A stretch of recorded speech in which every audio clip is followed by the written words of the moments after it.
Hello friends, आज का topic है हमारा लेटरल इन्वर्सन और रेगुलर एंड इरेगुलर रिफ्लेक्शन, जो क्लास 8वीं से लिया गया है।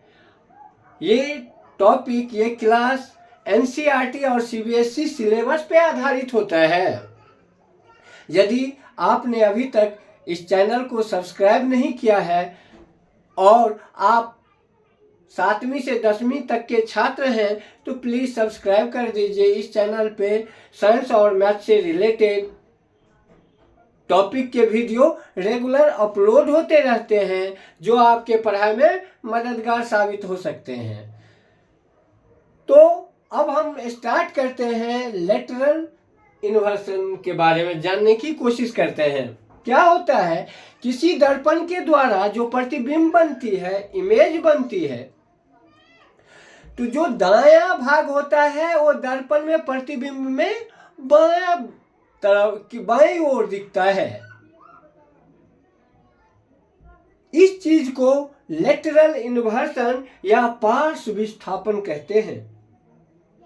पार्श्व परिवर्तन, किसी दर्पण द्वारा जो प्रतिबिंब बनता है वो जो वस्तु में दाईं ओर होती है वो दर्पण के इमेज में बाईं ओर दिखता है। जो बाईं ओर होती है वो दाईं ओर दिखता है, जिसे पार्श्व परावर्तन कहते हैं।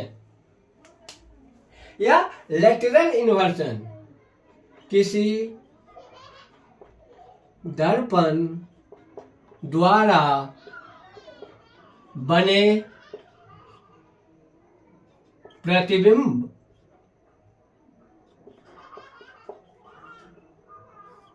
में दाईं ओर की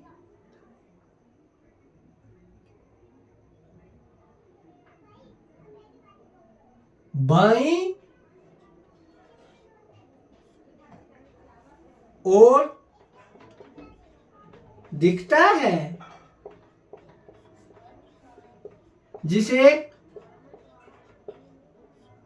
पार्श्व परावर्तन कहते हैं। किसी दर्पण द्वारा बने प्रतिबिंब में दाईं ओर की चीज बाईं ओर दिखता है और बाईं ओर की चीज दाईं ओर दिखता है, जिसे हम पार्श्व परावर्तन कहते हैं। अब दूसरा क्या है, रेगुलर एंड इरेगुलर रिफ्लेक्शन। तो जब सतह या दर्पण प्लेन होता है, इस तरह इस दर्पण पे पर अनंत से आने वाली समानांतर प्रकाश की किरणें परावर्तन के पश्चात भी एक दूसरे के समानांतर होती है।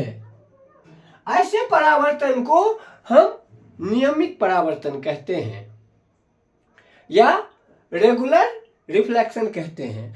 अब यदि सतह खुरदरा हो, घिसा हुआ शीशा हो या कर्व टाइप का सतह हो, जैसे ऐसे सतह है, इस पर यदि समानांतर प्रकाश की किरणें जो आती है तो ये भी परावर्तन के नियम का पूरा अनुसरण करती है, मगर इनके सतह उठा हुआ नीचे ऊपर के जो परिवर्तन होते हैं, जिस वजह से परावर्तन के पश्चात ये एक दूसरे के समानांतर नहीं हो पाते।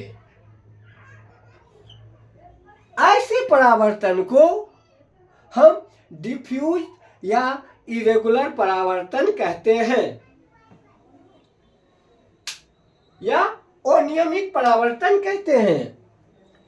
जब प्रकाश की किरणें समतल दर्पण से समतल सतह से परावर्तित होती है तो समानांतर प्रकाश की किरणें परावर्तन के पश्चात भी एक दूसरे के समानांतर हुआ करती है, जिसे हम नियमित परावर्तन कहते हैं। और जब सतह या परावर्तक सतह जो है वो खुरदरा रहे, घिसा रहे या अनियमित रहता है, ऊपर नीचे हो, तो इस पर अनंत से आने वाली प्रकाश की किरणें परावर्तन के पश्चात समानांतर नहीं होता है, क्योंकि इनके परावर्तक सतह जो होते हैं किसी का ऊपर होता है, किसी का नीचे होता है, जिस वजह से परावर्तन के पश्चात ये प्रकाश की किरणें समानांतर नहीं होती है। प्रकाश के ऐसे परावर्तन को अनियमित परावर्तन कहते हैं या इरेगुलर रिफ्लेक्शन कहते हैं। यानी आज का टॉपिक यहीं पे क्लोज होता है। यदि आपको ये वीडियो अच्छी लगे तो वीडियो को लाइक कर दीजिए और छात्रों को शेयर कर दीजिए। धन्यवाद।